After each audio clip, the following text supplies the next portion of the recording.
Hello everyone. As you know that I'm doing geography, previous year question from the civil services examinations.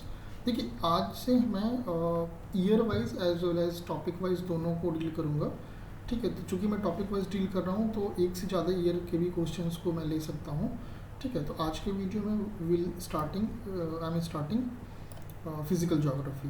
Okay, so today will see the questions of IAS prelims 1995 and 1996 from the physical geography. Okay, so since I'm starting from the topic wise, so I will deal topic wise as well as years. Okay, so you may find questions of more than 1 years or 2 years, 3 years as well, based on how many questions came on that particular years.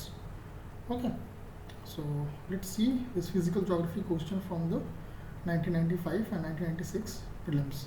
This is about myself.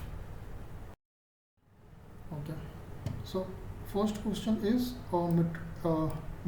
meteor is a rapidly moving star, a piece of matter which has entered the Earth atmosphere from outer space, part of constellation, a comet without a tail. Okay, so ये जो meteor होता है, it is a piece of matter which has entered the earth atmosphere from the outer surface. Okay, so the answer is B. So meteor is a small celestial body which has entered the earth atmosphere by a gravitational force of earth when they pass close to it. ठीक है, तो जब इसके अर्थ के close पास से ये move करता है तो जो अर्थ की ग्रेविटी होती है वो उसको खींचती है अपनी तरफ. So meteor typically occurs in the mesosphere, and most range is in altitude of 75 km to 100 km. ठीक है, तो ये mesosphere में पाया जाता है और इनका जो रेंज होता है 175 km to 100 km होता है. Okay, so the answer is B. Okay, next question देखिए, इसमें थोड़ा सा वेदर का पैटर्न दिया हुआ है and they will ask like किस रीजन का, ये किस जोन का पैटर्न है. So will see here the graph given below show the mean average monthly temperature and the mean monthly rainfall. यहाँ पे देखिए इस साइड में एवरेज टेम्परेचर दिया हुआ है, इस इधर जो है रेनफॉल दिया हुआ है. ठीक, और यहाँ पे हमारा मंथ दिया हुआ है. ओके, तो जनवरी में देखिए यहाँ पे 12 डिग्री, लगभग 12 डिग्री रेनफॉल यहाँ पे देखिए सेंटीमीटर में, इधर से आपको देखना है. ठीक है, 10. उसी तरीके से आप मार्च में देखिए टेम्परेचर कितना है, ऑलमोस्ट 29, और यहाँ पे रेनफॉल कितना है 30. ओके, तो इस तरीके से हमें देखना है. So they are asking this graph is indicative of which one of the following climate zone of the world, wet and dry, tropical, rainy tropical, semi arid tropical, temperature variant. Okay, तो ये जो pattern है this is for wet and dry tropical. ठीक है, आप NCERT पढ़ोगे तो NCERT में इस टाइप के जितने भी क्लाइमेटिक जोन होते हैं सबके दिए हुए हैं. ठीक है, पैटर्न, तो आप उसको पढ़िए, वहाँ से आप इस टाइप के क्वेश्चंस को कर सकते हैं. एनीवे, मैं lecture series, complete lecture series भी लेके आऊँगा ज्योग्राफी का, वहाँ पे सब सारी चीज़ें रहेंगी. ठीक है. So in the graph the temperature range from 15 degree to 25 degree centigrade. So the graph indicate wet and dry tropical region, and in this region rainfall not exceeding 25 centimeter. ठीक है, इसमें 25 सेंटीमीटर से ज़्यादा नहीं होता है रेनफॉल, और temperature 15 से 25 डिग्री होता है. तो ये जो होता है it is wet and dry tropical. ठीक है, so the answer is A. Next, willy is. Okay, willy is a type of tree grown in temperate region, a wind that blow in a desert, or tropical cyclone of northwest Australia, a kind of common fish found near Lakshadweep island. Okay, Lakshadweep islands, अभी लक्षद्वीप उसका नाम कर दिए हैं. तो you know that. Okay, willy जो होता है it's a tropical cyclone. Australia जो रीजन, नॉर्थ ऑस्ट्रेलिया रीजन, वहाँ पे उठता है ये. ओके, सो इट्स विली बोलते हैं. or typical cyclone of northwest Australia? Answer is C. ठीक है, it is a tropical cyclone of northwest Australia.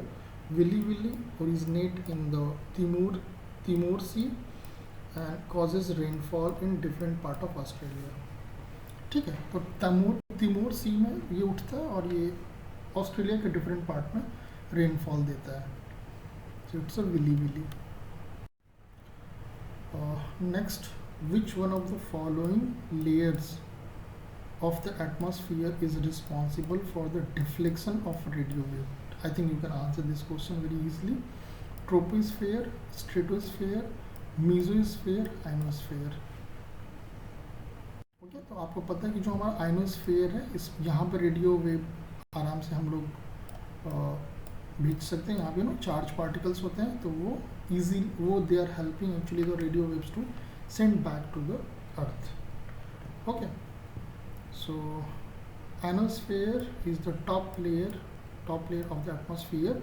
Radio waves are deflected in ionosphere of atmosphere. Okay, ionosphere is composed of D, E and F layers. D layer 60 km from the earth is good at absorbing AM radio waves. Okay, so the answer is D. Okay, assertion reason question. Area near the equator receive rainfall throughout the year. Okay, high temperature and high humidity causes conventional rain in most afternoon near the equator. देखिए, ये एकदम सही बात है. जो हमारा equator का reason होता है, area near the equator receive highest rainfall. Yes, ये हमारा करेक्ट है. ठीक है, और क्यों? High temperature and high humidity causes conventional rain in the most afternoon near the equator. ठीक है, तो ये वहाँ पे नो टेम्परेचर ज़्यादा है, तो जो सी, तो वहाँ से जो हमारा वाटर है वो वेपराइज होता है, वो फिर ऊपर की तरफ में जाता है और फिर वो बादल बनता है और देन वो आफ्टरनून में बरसता है. ठीक है, तो that's why this is the reason. ये एकदम करेक्ट है. Okay, so the answer is A in this for this assertion and reason. Option is not given, but if A and R both is correct and R is the correct explanation of A, then the answer will be A. Okay, so in this case the answer is A. देखिए, यहाँ पे वही चीज़ लिखा हुआ है जो मैंने आपको बोला है. The assertion is the correct and reason is correctly explained. The assertion, because due to high temperature atmosphere, air gets heated and rises up. It cools down and precipitate while the cool air descend down to take off the vacuum. ठीक है, मतलब अब इसे बात है, high temperature होने की वजह से जो हमारे सी में पानी होता है वो वेपराइज होता है, ऊपर जाता है. जैसे जैसे ऊपर जाता है ठंडा होता है, फिर उसके बाद वो डिसेंट होता है, नीचे आता है, वेपराइज प्रेसिपिटेट होता है, फिर वो बारिश हो जाती है वहाँ पे. ठीक है, तो ये this is nothing but the conventional rainfall. Okay, बारिश में ऐसा ही होता है. Okay, next question again is the assertion reason question. Mangroves are very specialized forest ecosystem of tropical and subtropical regions bordering certain sea coast. Okay, they stabilizes the shoreline and act as bulwark against the encroachment by the sea. देखिए, ये भी एकदम perfect बात है दोनों. Mangroves, ठीक है, mangroves are very specialised forest ecosystem of tropical and सब tropical regions bordering certain sea coast. Yes, एकदम करेक्ट है ये. और इसका रीज़न जो है ये भी करेक्ट है. They stabilizes the shoreline and act as bulwark against encroachment by sea. Yes, और ये करेक्ट रीज़न भी है. Okay, so the answer is A. आप यहाँ से पढ़ लो. Mangrove are found in the bordering region of the tropical and सब tropical sea coast. Mangroves stabilizes the shoreline and act as bulk work against sea erosion which make the specialized forest ecosystem. ठीक है.